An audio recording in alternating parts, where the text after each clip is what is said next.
Halo pemirsa, kembali lagi di Lebong Bilayo. Saya Cynthia Yunika akan menemani Anda dalam beberapa menit ke depan. Inilah berita yang sudah kami rangkum dan kami kemas dalam Lebong Bilayo. Kita awali berita yang pertama. Saat ini pihak Disparpora telah merancang SOP atau protokol kesehatan untuk diterapkan oleh pihak pengelola objek wisata yang ada di Kabupaten Lebong. Dengan memasuki New Normal Life semenjak 1 Juli kemarin, yang dimana Disparpora juga bertugas untuk membuat SOP tempat objek wisata yang ada di Kabupaten Lebong. Saat ini pihak Disparpora telah merancang SOP atau protokol kesehatan di objek wisata yang ada di Kabupaten Lebong. SOP ini bertujuan untuk dipatuhi guna tidak adanya kasus terpapar virus corona di objek wisata. Nanti SOP selesai, kami akan sosialisasikan kepada seluruh pengelola dan masyarakat. Kami juga menghimbau para pengelola objek wisata nanti untuk menyiapkan sarana prasarananya berupa mulai dari disinfektannya, ruang sterilnya, pengukur suhu, tempat cuci tangan, dan petunjuk rambu-rambu untuk menjaga jarak. Ya, karena itu jadi protokol kesehatan secara nasional yang harus dipatuhi. Untuk berlakunya SOP ini nanti, akan ada pembatas kapasitas pengunjung yang dimana guna menerapkan social distancing di objek wisata. Selanjutnya mungkin juga kapasitas untuk sementara kapasitas pengunjung juga akan dibatasi setengah dari kapasitasnya. Misalnya kapasitas pengunjungnya 100 orang, berarti cuma bisa 50 orang dulu untuk sementara ini. Dan waktu kunjungan juga, waktu bukanya juga dibatasi. Nah, kalau dari selama ini dari pagi sampai sore, mungkin kita batasi mulai dari jam 10 sampai jam 4 sore misalnya kan. Kadis juga menghimbau kepada seluruh pengurus objek wisata yang ada di Kabupaten Lebong untuk ditutup sementara, sembari menunggu SOP yang akan ditetapkan. Setelah adanya SOP nantinya pengelola bisa membuka objek wisata secara resmi. Jadi untuk dimaklumi juga kepada seluruh masyarakat Lebong dan di luar Lebong agar tidak dulu berwisata ke Lebong karena nanti pasti akan ditolak karena itu mereka menjalankan surat edaran kita untuk menutup sementara itu. Jadi mohon dimaklumi karena ini untuk kepentingan dan keselamatan kita semua kan.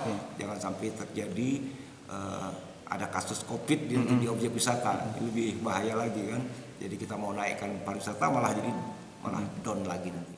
Dimas Mita, Lebong TV melaporkan.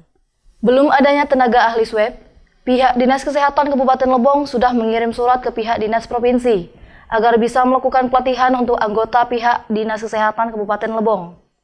Mengingat belum adanya tenaga ahli swab di Kabupaten Lebong, pihak Dinas Kesehatan telah mengajukan pelatihan khusus ke provinsi. Dijelaskan oleh Kepala Dinas Kesehatan Lebong mengenai belum adanya tenaga ahli swab. Mereka sudah menghubungi pihak provinsi untuk meng-OJT atau pelatihan khusus petugas laboratorium Lebong ke laboratorium provinsi. Tetapi belum ada jawaban lebih lanjut oleh pihak laboratorium provinsi itu sendiri. Jadi yang petugas labor yang kita akan latih nanti ada petugas labor yang dari puskesmas dan rumah sakit. Ini kita akan kirim. Jadi kita sudah menyurati provinsi tapi belum ada jawabannya. Jadi untuk sekarang masih nunggu Pak ya? Masih menunggu. Dimas Mita, Lebong TV melaporkan. Setelah melakukan rapid test yang kedua kalinya, hasil dari anggota PPS yang 2 orang kemarin adalah non-reaktif setelah kemarin reaktif. Menanggapi 2 anggota PPS yang dikabarkan hasil swabnya reaktif, Dinas Kesehatan melakukan rapid test ulang. Dijelaskan Kadis Kesehatan Lebong, Rahman, bahwa terhitung kemarin pihak mereka sudah menggelar rapid test 2 anggota PPS yang reaktif sebelumnya. Selanjutnya dari hasil rapid test ini non-reaktif. Akan tetapi hingga saat ini 2 anggota PPS masih menjalankan isolasi mandiri di rumah masing-masing selama 14 hari sebelum turun ke lapangan sebagai anggota PPS. Guna tetap menjaga bila hal yang tidak diinginkan nanti terjadi. Dan sembari juga menunggu tanggapan dari provinsi mengenai hasil swab reaktif 2 PPS dari rapid test sebelumnya. Kemarin kita sudah melakukan rapid ulang, hasilnya non-reaktif. Keduanya walaupun gitu mereka tetap kita isolasi mandiri tetap 14 hari, tinggal beberapa hari lagi dan baru bisa mereka melakukan aktivitas lagi. Dimas Mita, Lebong TV melaporkan. Untuk saat ini, banyak masyarakat yang salah akan tugas dan wewenang Dinas Inspektorat. Bahwa tugas Inspektorat bukan sebagai yang berwenang memberikan hukuman atas permasalahan ASN yang ada di Kabupaten Lebong. Merubah image Inspektorat yang terkesan berwenang memberikan hukuman atas permasalahan ASN yang ada di Kabupaten Lebong. Tugas dan fungsi Dinas Inspektorat yaitu melakukan pengawasan serta pembinaan tata kelola keuangan dan kedisiplinan pemerintahan yang baik, berintegritas dan profesional, dan objektif, memberikan laporan yang disampaikan secara berjenjang, dimulai dari bawah. Menerima dari laporan yang telah disampaikan baik itu oleh media maupun oleh kawan-kawan kepala OPD. Tetapi secara berjenjang kedisiplinan ini dimulai dari bawah. Artinya sesuai dengan tugas fungsinya eselon 4 sesuai dengan PP 53 ini akan membina bawahannya. Demikian juga secara berjenjang eselon 3 membina eselon 4, eselon 2 hanya membina eselon 3. Eselon 2 membina eselon 3. Nah, jadi dengan SPI kita yang sudah mencapai level 3 ini kami mengharapkan SPI yang ada di masing-masing OPD ini bisa berjalan dengan baik. Artinya pembinaan-pembinaan yang perlu dilakukan oleh kepala OPD terhadap PNS ini secara berjenjang bisa dilakukan.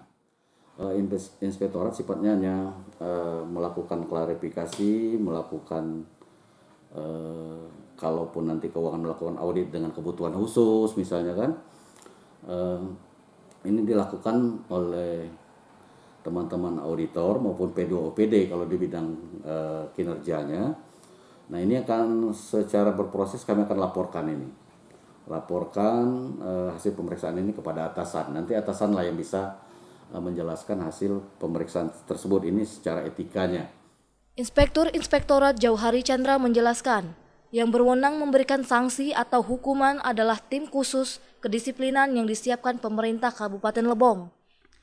Yang lining sektornya berada di BKPSDM, yang beranggotakan gabungan dari Satpol PP, Inspektorat, BKPSDM, termasuk Kabak Hukum dan Sekda Lebong yang merupakan ketua tim. Sehingga apapun keputusan nanti, kalau itu menyangkut kedisiplinan, ini akan diputuskan oleh tim. Sementara kalau ini menyangkut keuangan, nanti ini akan menyangkut dari aspek-aspek dari APH. Tetapi karena adanya peningkatan APIP dalam hal ini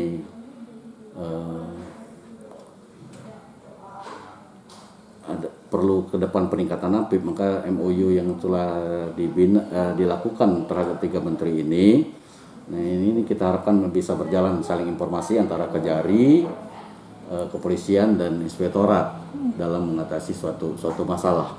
Dalam hal pembinaan ini, kalau seseorang itu dengan adanya dipanggil, mungkin nanti dibina, ini sudah melakukan sudah berhasil merubah dirinya, berarti inilah pembinaan-pembinaan yang kita lakukan. Jadi kalaupun mereka tidak dibina juga tidak menjalankan apa yang sesuai dengan apa yang kita bina, baik itu secara berjenjang di masing-masing OPD maupun oleh tim yang ada, artinya tim disiplin yang ada.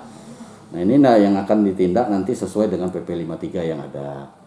Nah, ini harapan kami ke depan, karena SPI kita juga sudah mencapai level 3, kami mengharapkan kepada seluruh OPD yang ada di Kabupaten Lebong ini dapat lebih melakukan pengawasan intern. Jadi sistem pengawasan intern di masing-masing OPD ini kami mengharapkan ini dapat lebih ditingkatkan, sehingga hal-hal yang baik itu merupakan disiplinan dan lain-lain ini dapat kita atasi lebih awal. Nisa Kintan, Lebong TV melaporkan. Sekian berita hari ini, saya beserta kru yang bertugas undur diri, sampai jumpa.